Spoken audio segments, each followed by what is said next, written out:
আওপা জিন্দাবাদ, আওপা জিন্দাবাদ, আওপা জিন্দাবাদ। থেংক ইউ চবকে। আওপা হ'ল আমাৰ সদৌ অসম নাৰী শক্তি সন্থা। এই সন্থাত আজি আমি সকলোৱে জইন কৰিলোঁ। ৰঙাৰ পৰা এটা ডিষ্ট্ৰিক্ট কমিটি বনালোঁ। এই সদৌ দূৰৰ পৰা তিনিচুকীয়া হেৰিৰ পৰা চেণ্ট্ৰেল কমিটি আহিছে। তেওঁলোকে আহি পেলাই আমাক ইয়াত এটা ডিষ্ট্ৰিক্ট কমিটি বনাব দিলে। তেওঁলোকেও থাকিলে সহায় সহযোগ কৰিলে। তেওঁলোকৰ সহায় সহযোগত আমাৰ এটা ডিষ্ট্ৰিক্ট কমিটি হ'ল আৰু মোক দায়িত্ব দিলে সম্পাদিকাৰ। তাৰ বাবে মই নিজকে খুব ধন্য বুলি ভাবিছোঁ আৰু তেওঁলোককো অশেষ ধন্যবাদ দিছোঁ।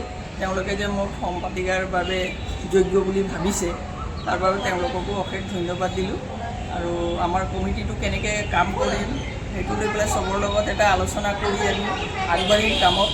আৰু আমি বিচাৰিছোঁ, ইমান দিনে আমি এটা আমাৰ এটা হেৰি পোৱা নাছিলোঁ, জাগা এটা পোৱা নাছিলোঁ। আমি কাম কৰি আছিলোঁ সৰু সুৰাকৈ, কিন্তু তেনেকুৱা এটা স্থান পোৱা নাছিলোঁ। আজি আমি নাৰী শক্তিৰ এই কমিটিটো পোৱাৰ লগে লগে আমাৰ এটা বল বাঢ়িল, মনত এটা সাহস পালোঁ। আৰু কেতিয়াবা আমাৰ কিবা প্ৰব্লেম হ'লে আমাৰ ওপৰৰখিনিক চেণ্ট্ৰেল কমিটিক আমি জনাব পাৰিম। তেওঁলোকো আমাক আগবাঢ়ি আহি সহায় সহযোগ কৰিব বুলি মই আশা ৰাখিলোঁ। আৰু আমি নাৰীৰ বিষয়ে আমাৰ ইয়াতো বাগান এৰিয়া, গতিকে নাৰীৰ কাৰণে আমি কিমান কি কৰিব। বাগান এৰিয়াত আমি সদায় দেখি থাকোঁ নাৰীবিলাকৰ যে কিমান কষ্ট, দিনে ৰাতি নাৰীসকলে কাম কৰি থাকে। জেণ্টছ যিবিলাক আছে তেওঁলোকৰ হাজবেণ্ড হওক, ভাইটি হওক, ল'ৰা হওক, সিহঁতেতো বাহিৰত গৈ এই পানী খোৱা, আড্ডা মৰা সেইবিলাকে কাম কৰে। মহিলাবিলাকে ঘৰতো কাম কৰিব লাগে, বাহিৰতো কাম কৰিব লাগে। গোটেই দিনটো ৰাতিপুৱা 5টাৰ পৰা উঠি কামত লাগি সন্ধিয়া 5টাত গৈ ঘৰ সোমায়।